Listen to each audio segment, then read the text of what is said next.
నమస్తే, మీరు చూస్తున్నారు కిరణ్ టెక్ ఫార్మింగ్. ఈరోజు ఈ వీడియోలో లాన్ ఎలా వేస్తారనేది క్లియర్గా చూపించడం జరుగుతుంది. ఇంకా మన ఛానల్ని సబ్స్క్రైబ్ చేసుకునే వాళ్ళు వెంటనే సబ్స్క్రైబ్ చేయండి. ఇలాంటి మరిన్ని మంచి వీడియోస్ మీ ముందుకు తీసుకురావటం అయితే జరుగుతుంది.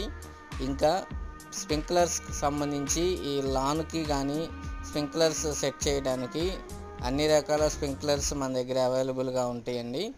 స్క్రీన్ మీద కనపడుతున్న నెంబర్కి కాల్ చేయండి. ఒక్క లాన్కే కాదండి, అన్ని రకాల పంటలకి sprinklers, mini sprinklers, all varieties related items అన్నీ మన దగ్గర దొరుకుతాయండి. ఇంకా డ్రిప్కి సంబంధించిన ఐటమ్స్ కూడా మన దగ్గర అన్ని రకాలు అవైలబుల్గా ఉంటాయండి. దూర ప్రాంతాల వారికి ట్రాన్స్పోర్ట్ ద్వారా సప్లై చేయటం కూడా జరుగుతుందండి. Please subscribe.